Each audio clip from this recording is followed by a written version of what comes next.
রোজ রোজ রাতের খাবারের জন্য একঘেয়েমি রুটি বা পরোটার বা লুচির চাইতে আটা ময়দার জিনিসের থেকে যদি আমরা অন্যরকম কিছু বানিয়ে খাই তবে খাবারটা কিন্তু মন্দ হয় না।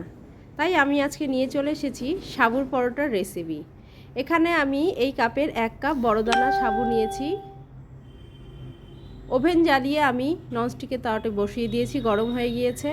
তাতে আমি এই সাবুটি দিয়ে দিয়েছি। দিয়ে এবারে আমি সাবুটিকে একটু ভালো করে ভেজে নেব। সাবুটিকে কিন্তু অবশ্যই ড্রাই রোস্ট করে নিতে হবে, নইলে কিন্তু গুঁড়ো করা যাবে না। আর বন্ধুরা, তোমরা এইভাবে নাড়াচাড়া করতে করতে দেখলে বুঝতেই পারবে যে এটি গুঁড়ো করার মতন ভাজা হয়ে গিয়েছে।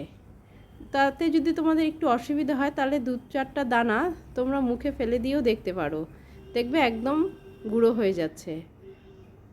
দেখো, সাবুটি আমার ভাজা হয়ে গিয়েছে। এবারে আমি এটি একটি পাত্রের মধ্যে নামিয়ে রেখে দিচ্ছি ঠান্ডা হওয়ার জন্য। ঠান্ডা হয়ে গেলে আমি মিক্সিং জারে নিয়ে একটু গুঁড়িয়ে নেব। সুন্দর গুঁড়ো হয়েছে দেখো। এবার এটি আমি একটি পাত্রের মধ্যে নিয়ে নিচ্ছি স্বাদ মতো লবণ আর চিনি। যেভাবে আমরা পরোটা তৈরি করি সেই আন্দাজে লবণ আর চিনিটা কিন্তু দিয়ে দিতে হবে। আর নিতে হবে, এর সাথে আমি দেব 1 কাপ আটা, গমের আটা। আমি এখানে জলটি দেওয়ার পরে আটাটা নিয়েছি। তোমরা জল দেওয়ার আগেও আটার সাথে সাবুদানাটাকে মিশিয়ে জল দিয়ে খুব ভালো করে ব্যাটারটি তৈরি করে নিতে পারো। দেখো, এখানে আমার থালার মধ্যে অসুবিধে হচ্ছে, তাই আমি এটি একটি বাটির মধ্যে ঢেলে নিয়েছি। নিয়ে খুব ভালো করে ব্যাটারটি তৈরি করে নিয়েছি। ওদিকে আমি তাওয়া বসিয়ে দিয়েছি, ওভেন জ্বালিয়ে তাওয়াটি গরম হয়ে গিয়েছে।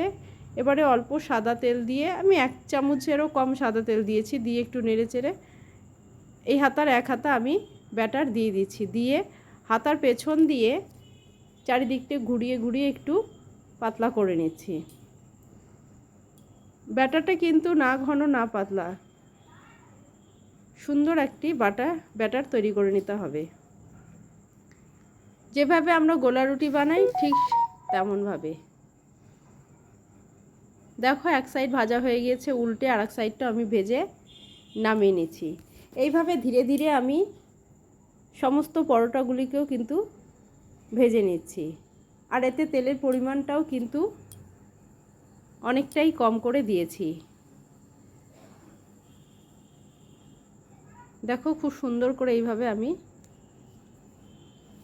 পাতলা পাতলা করে পরোটাগুলিকে ভেজে নিয়েছি। এক সাইড ভাজা হয়ে গিয়েছে, উল্টে আরেক সাইডটা ভেজে নিয়েছি।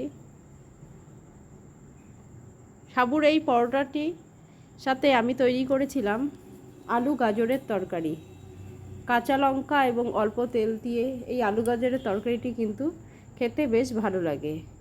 রুটি, লুচি, পরোটা সব কিছুর সাথেই বেশ ভালো লাগে।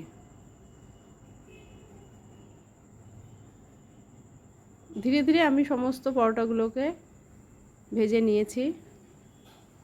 এই পরোটাগুলি দেখতেও যেমন সুন্দর হয়েছে, খেতেও কিন্তু অসাধারণ হয়েছিল। বন্ধুরা, আমার এই রেসিপিটি যদি তোমাদের ভালো লেগে থাকে তাহলে তোমরা রাতে ডিনারের জন্য এমনভাবে পরোটা তৈরি করে বানিয়ে খেতেই পারো।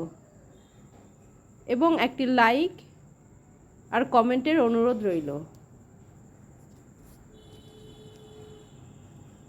আর যদি ভালো লেগে থাকে তাহলে আমার চ্যানেলটি শেয়ার এবং সাবস্ক্রাইব করে দিও। দেখা হচ্ছে পরের